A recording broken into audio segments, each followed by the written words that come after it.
So today we have completed properties of rational numbers.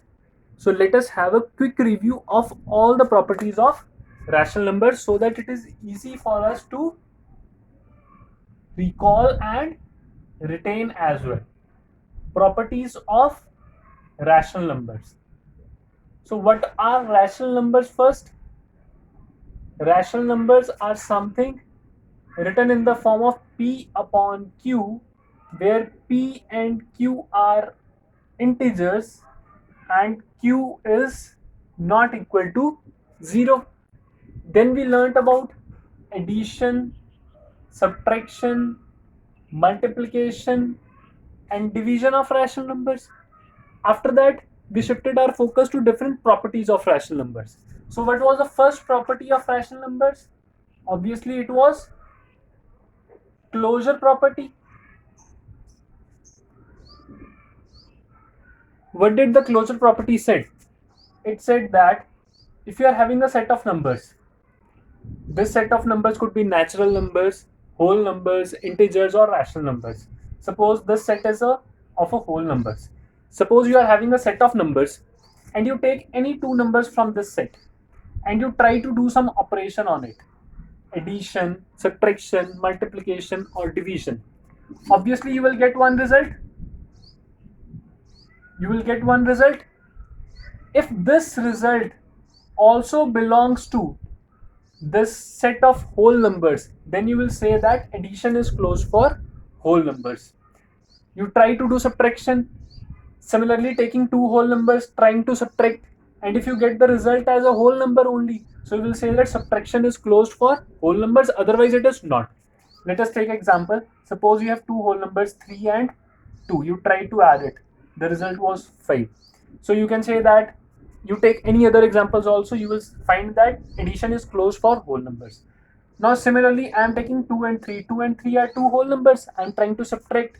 Result is coming out to be -1. -1 does not belong to set of whole numbers. So subtraction is not closed. Addition is closed for whole numbers. Similarly, we saw for integers, natural numbers, rational numbers as well. Now let us see another property. What was next property? It was something we called as commutative property.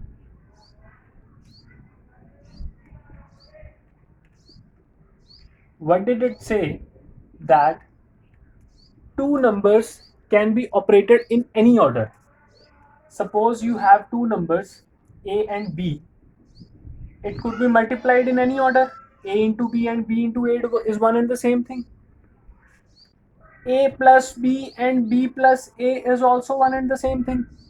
So we can say that multiplication and addition is commutative, but a minus b is not equal to b minus a. Similarly, a divided by b is not equal to b divided by a. After that, next property was associative property.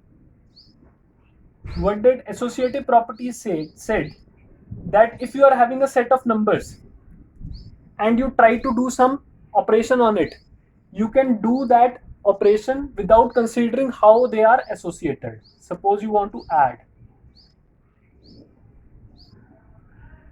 either you associate a and b or you associate b and c, the result would come out to be same. Similarly, for multiplication, either you associate a or b, either you associate b and c, the result would be same. But it also does not hold true for addition, division, and subtraction. After that, next we learnt about identity property. In that, we had something called multiplicative identity and additive identity. Additive identity and multiplicative identity. What was additive identity? A number which, when added to any number, does not change the number, preserves the identity of that number. So additive identity was 0. To any number, if you add 0, the result would remain same. So it is the identity element, or you call it additive identity. Similarly, a number, if you multiply, multiplicative identity is such a number that you multiply it with any number, it will not lose its identity. So multiplicative identity was 1. You multiply any number by 1, the result would remain same. Identity would be preserved. So this is something we called as additive identity and multiplicative identity. After that, we learned something called distributive property. In the last tutorial, we learned distributive property. What was distributive property about?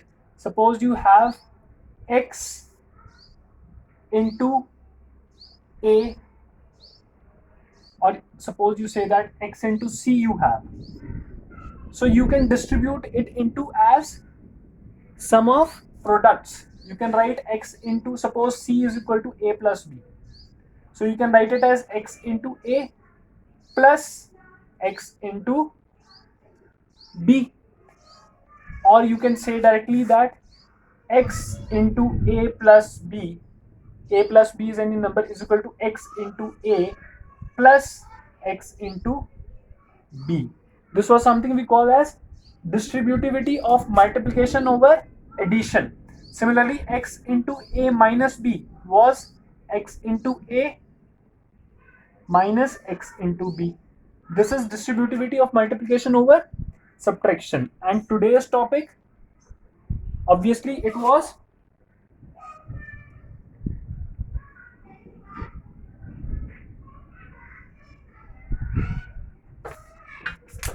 additive inverse of x came out to be negative in x, and multiplicative inverse of x came out to be